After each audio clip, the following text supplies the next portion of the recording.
Finally student exam series की पहली video आपके लिए आ चुकी है। आज की इस वीडियो में बात करेंगे बीकेई 182 इंग्लिश कम्युनिकेशन स्किल के पेपर के बारे में।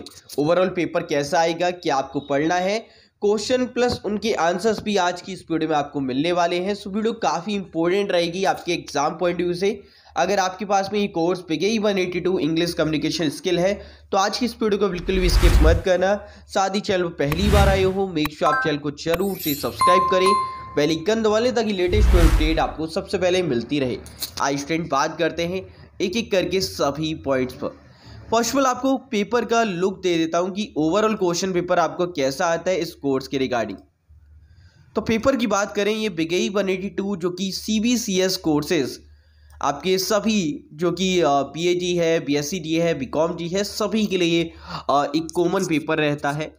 फर्स्ट ईयर के अंदर सेकंड सेमेस्टर में आपका ये पेपर है। इसमें एक चॉइस होती है, या तो आप बीकेई 182 लें या फिर BHDAE 182 लें। तो अगर आपने बीकेई 182 यानी कि इंग्लिश कम्युनिकेशन स्किल लिया तो ये पेपर आपके लिए इंपॉर्टेंट है। अब पेपर की आगे बात करते हैं। 4 क्रेडिट का कोर्स है, 2 आवर्स का आपका पेपर ड्यूरेशन रहेगी। मैक्सिमम मार्क्स की बात करें तो 50 नंबर का पेपर आने वाला है, जिसमें से पास होने के लिए कम से कम आपको 18 नंबर स्कोर करने होंगे। अब क्वेश्चन पेपर पे बात करते हैं कि ओवरऑल पेपर का पैटर्न क्या रहेगा।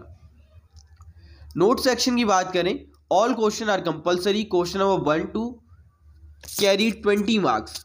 जो पहला क्वेश्चन है वो 20 मार्क्स कैरी करता है, बाकी जो अदर क्वेश्चन है वो इक्वल वेटेज शो करते हैं।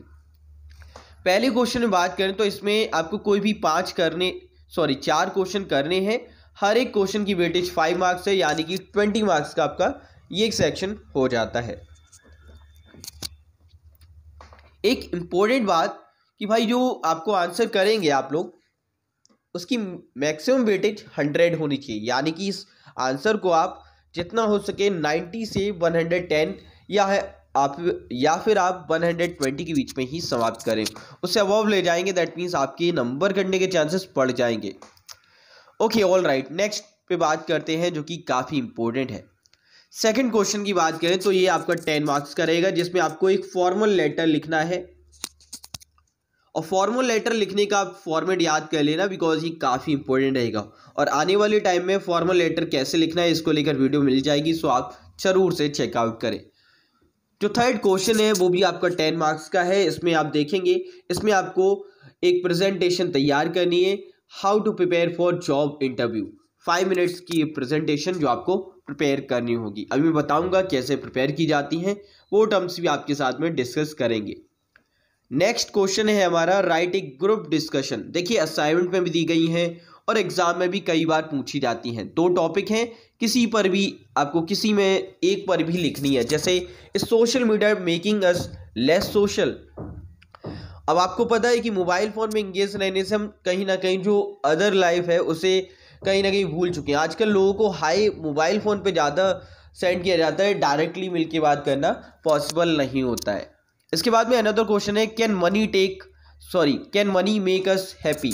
और ये तो भाई बहुत ज़्यादा प्रचलित है कि क्या पैसा खुशियों को खरीद सकता है या फिर पैसों से खुशियाँ खरीदी जा सकती हैं। तो आप इस पर ग्रुप डिस्कशन करिए। 4 पॉइंट्स आपको लेने हैं। अब कैसे लेना है वो आप समझिए, मैं आके आपको बताता हूँ। इसके अलावा और भी क्वेश्चन पेपर हैं, उन्हें आप देख सकते हैं। अब हम आते हैं क्वेश्चन पेपर के सॉल्यूशन को लेकर। मैंने यहाँ पर जून 2023 टर्म एग्जाम का क्वेश्चन पेपर आपके ले लिया है, जिसका सॉल्यूशन आपके साथ में डिस्कस कर रहा हूँ। पहले क्वेश्चन है जिसमें आपको बताना है जो एलिमेंट्स है कम्युनिकेशन के, what are the elements of communication, describe each element briefly with suitable example. तो कुछ इस प्रकार से 100 मार्क्स पे आप इसको एक्सप्लेन करेंगे। पहले आप सेंटर के बारे में बताएंगे जो इनकोडर होता है, उसके बाद में message, and third one medium जिसे हम कैनल भी कहते हैं, एंड उसके बाद में फोर्थ पे रिसीवर जिसे डिकोडर कहते हैं, and feedback and noise interference, context, barrier, encoding and decoding, and last में आएगा रिस्पॉन्स। कुछ इस प्रकार से अगर आप आंसर करते हैं तो आपके पूरे नंबर आपको मिलेंगे। ऑल राइट, नेक्स्ट पॉइंट की बात करते हैं। नेक्स्ट क्वेश्चन जो हमारा है जिसमें आपको लिखना है, what are the various type of speech event, support your answer with example of each type. पहला है इंफॉर्मेटिव स्पीच, जिसमें हम कोई इन्फॉर्मेशन डिस्कस कर रहे हैं, जस्ट लाइक कोई लेक्चर हो सकता है, इस प्रकार की वीडियो हो सकती है। फिर है परस्यूसिव स्पीच, इसके बाद में है इंटरटेनिंग स्पीच, एंड इसके बाद डेमोस्ट्रेटिव स्पीच, और इसके एग्जाम्पल भी हमने आपके लिए इंक्लूड किए हैं तो उन्हें भी आप देख सकते हैं। इसके बाद में स्पेशल ओकेशन स्पीच है, डिबेट्स हैं, ट्विटर स्पीच हैं, एंड पैनल डिस्कशन है। ये कुछ अलग अलग टाइप के आपके इवेंट्स होते हैं जो आपको कम्युनिकेशन में हेल्प करते हैं, राइट। तो ये स्पीच है। इस प्रकार से अगर आप आंसर करते हैं तो आपके पूरे नंबर आपको मिलेंगे। नेक्स्ट है what are the rules to be follow to make a group discussion successful. अब ग्रुप डिस्कशन यानी जीडी को सक्सेसफुल करने के लिए क्या क्या रूल्स होते हैं वो आप देखिए। पहला है एक्टिव लिसनिंग, ध्यान से सुनना। स्टे ऑन टॉपिक, कि टॉपिक पे ही रहना, कहीं ऐसा ना हो कि टॉपिक से ही बाहर निकल जाए। रिस्पेक्ट अदर व्यू, अब ऐसा ना हो कि आप डायरेक्टली लड़ने लग जाए, नहीं नहीं आपका आंसर ही गलत है, उसे काउंटर करना सही वे में, कि अपना पॉइंट भी रखना कि मेरे अकॉर्डिंग ये आंसर सही नहीं है, या फिर मुझे लगता है कि इसका आंसर ये भी हो सकता है। अवॉइड डोमिनेंस, अब किसी को इतना हावी नहीं होने देना है अपने ऊपर, वरना आप कहीं ना कहीं पिछड़ जाएंगे। मेंटेन कंस्ट्रक्टिव टोन, ऐसा ना हो कि आपकी जो वॉइस है वो डिस्ट्रक्टिव हो, कंस्ट्रक्टिव बनाए रखनी है। कॉन्ट्रीब्यूट मीनिंगफुली, कि आपके जो भी वर्ड्स आप बोल रहे हैं वो क्लियरली हो, कॉन्शियस हो, ठीक है।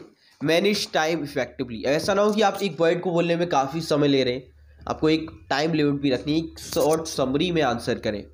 नॉन वर्बल कम्युनिकेशन होनी चाहिए।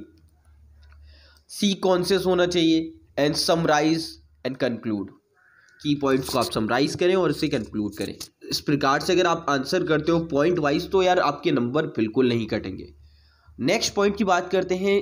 नेक्स्ट क्वेश्चन है what are the benefit of using visual aids in presentation. अब विजुअल एड्स को प्रेजेंटेशन में ऐड करने के क्या क्या बेनिफिट्स होते हैं। देखो, एक तो क्वालिटी इनहेंस हो जाती है, स्टाइल्स इनहेंस हो जाते हैं, पिक्चर्स वगैरह आप जब ऐड करते हैं तो कुछ पॉइंट्स हैं जैसे इनहेंस अंडरस्टैंडिंग। नेक्स्ट है रिटेंशन, रिटेंशन पीरियड बढ़ता है, जब अगर मैं इसमें इमेजेस ऐड ऑन करूँ तो आपका रिटेंशन पीरियड बढ़ेगा। इसके बाद में इंगेजमेंट बनी रहती है, और ये दोनों ही टर्म्स कहीं ना कहीं सिमिलर हैं। उसके बाद में है इलस्ट्रेशन ऑफ कॉन्सेप्ट्स, बहुत अच्छे से क्लियर आउट होता है। Aids in persuasion and accessibility. इसके बाद में प्रोफेशनलिज्म शो होता है, एंड टाइम इफिशिएंसी भी आपकी बनी रहती है, आप ज़्यादा टाइम कंज्यूम नहीं करते हैं। क्लैरिटी इन कम्युनिकेशन, बहुत ही क्लियर कट रहता है मैसेज जो आप देना चाहते हैं। ऑल राइट, नेक्स्ट क्वेश्चन है, और ये काफ़ी ज़्यादा बार पूछा गया है, what are homonyms and what are homophones. Example भी देने हैं। तो भाई होमोनियम्स क्या होते हैं? वर्ड्स दैट साउंड अलाइक और spell alike but have different meaning, मतलब साउंड सेम हो और स्पेलिंग भी सेम हो बट डिफरेंट मीनिंग हो, ओके। एंड इसके बाद में होमोफोन्स। होमोफोन्स में क्या है कि साउंड सिमिलर है but meaning and spelling different है, जैसे फ्लोर और फ्लोर, दोनों के मीनिंग अलग होते हैं। To and too. होमोग्राफी आपका अनदर वन है, बट अगर आप देखो तो इसमें नहीं पूछा है। होमोग्राफ में क्या होता है, these are word that are spell the same but have different meaning, मतलब स्पेल तो सेम होती है, स्पेलिंग सेम होती है बट डिफरेंट मीनिंग आते हैं। ऑल राइट, नेक्स्ट क्वेश्चन की बात करते हैं जो कि है what do you understand by critical reading. अब क्रिटिकल रीडिंग से आप क्या समझते हैं, ये इस प्रकार से आंसर करना है, ओके। मैं ज़्यादा समय नहीं लूँगा, इसे आप रीड आउट कर सकते हैं। नेक्स्ट क्वेश्चन की ओर बढ़ते हैं। इसमें क्या है कि आपको डायलॉग्स लिखने हैं, 10 टर्न्स हर एक को मिलने वाली हैं, 10 मार्क्स का ये रहेगा, और इसमें चॉइस भी है, तो आप या तो ये करें या फिर दूसरा जो क्वेश्चन है उसे आप कर सकते हैं। आपको इस प्रकार से डायलॉग लिखने हैं कि पार्टिसिपेंट ए बी सी और डी में आपने बांट दिए या फिर ए बी में बांट दिए, और कितनी टर्न्स है तो 10 टर्न्स हर एक की, यानी कि 2 में ही बांटना, वरना 4 में बांटो को 40 लाइन से ज़्यादा लिखनी पड़ेंगी। तो कुछ इस प्रकार से आपका 20 लाइन्स में ही ख़त्म हो जाएगा। इसी में एक और करके दिया था जिसमें ऐसे लिखना है, वेल स्ट्रक्चर होना चाहिए। जैसे पहले नंबर पे भाई टाइटल आएगा, 2 ऑप्शन है, दोनों में से किसी पर भी लिख सकते हो। पहले नंबर पे टाइटल लिखना है, उसके बाद में आपका जो इंट्रोडक्शन है आपके ऐसे का वो आपको लिखना है, फिर हिस्टोरिकल एंड कल्चरल हेरिटेज जो आप इससे रिलेटेड बता सकते हैं, फिर ज्योग्राफिकल डाइवर्सिटी, मीन्स उसके सब पॉइंट्स आपके होने चाहिए। एंड इसके बाद में चैलेंजेस एंड वे फॉरवर्ड्स ये आप लिखेंगे, एंड लास्ट में कंक्लूजन जो कि काफ़ी इंपॉर्टेंट है। इस प्रकार से अगर आप लिखेंगे तो आपके नंबर पूरे मिलने वाले हैं। सेम इसे भी इसी तरह से स्टार्ट करना है, टाइटल, इंट्रोडक्शन, फिर उससे रिलेटेड सब पॉइंट्स होंगे, एंड लास्ट में चैलेंजेस एंड कंक्लूजन आपका निकल के आएगा। ऑल राइट, इसके बाद में थर्ड क्वेश्चन है जो कि 10 मार्क्स का है। इसमें भी आपको इंटरनल चॉइस मिल जाती है। फर्स्ट में आपको एक फॉर्मल लेटर लिखना है, फॉर्मल लेटर जिसमें आपका सेल्फ एड्रेस आता है, उसके बाद में रिसीवर एड्रेस, फिर आप सैल्यूटेशन देते हैं और अपने लेटर को स्टार्ट करते हैं। वैसे तो मैं इसका फॉर्मेट प्रॉपर में बताऊंगा आने वाली वीडियोस में, फिलहाल के लिए आप लोग इसे समझ लेंगे। ऑल राइट, इसी में जो सेकंड पार्ट है उसमें बोला हुआ है a group of 5 student have been given the topic. आपको एक जीडी तैयार करनी है और कितने स्टूडेंट है, 5 स्टूडेंट हैं, तो हर एक को 4 टर्न्स या 3 टर्न्स भी दोगे तो आपका क्वेश्चन हो जाएगा। कुछ इस प्रकार से आपका क्वेश्चन रहेगा और इसका आंसर आपको इस पे में देना होगा। ऑल राइट, नेक्स्ट क्वेश्चन है और इसमें भी आपको चॉइस मिलती है, इंटरनल चॉइस। पहला जो क्वेश्चन है इसमें बोला गया है good reader operate at 4 interrelated level of meaning, what are the 4 level of meaning. आपको इसका आंसर करना है कि भाई वो जो 4 लेवल ऑफ मीनिंग होती हैं वो क्या है। पहला है लिटरल लेवल, दूसरा है inferential level, evaluative level and appreciative level. ये 4 लेवल्स हैं जो आपको इस पे में दर्शानी है, प्रॉपर आंसर करना है। लास्ट में उससे रिलेटेड टर्म्स भी आपको एनालाइज करके बता देनी है। ऑल राइट, इसी में एक क्वेश्चन पूछा गया था जो कि इसी का और पार्ट था।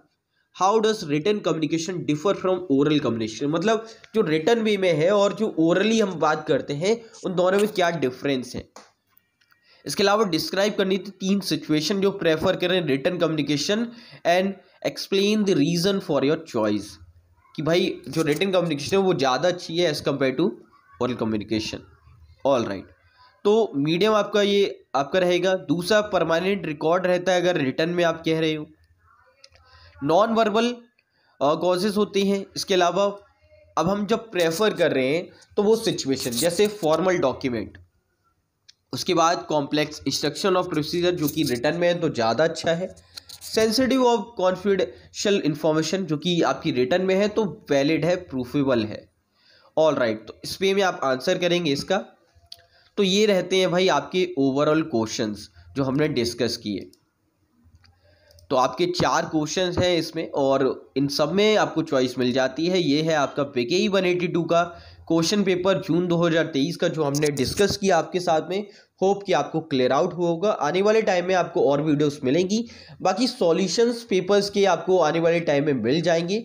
मैं एक पोर्टल तैयार करूँ जिसमें आपको सभी के जो पेपर्स हैं उन सभी के सॉल्यूशन आप इजीली वहाँ से ले सकते हैं। खैर, आज की इस वीडियो में इतना ही। पसंद आए तो इस वीडियो को लाइक एंड शेयर कर दें। साथ ही ऐसी और वीडियोस पाने के लिए चैनल को जरूर से सब्सक्राइब करें। मिलते हैं एक और अपडेट, एक और नई वीडियो में। तब तक के लिए जय हिंद, जय भारत, बाय दोस्तों।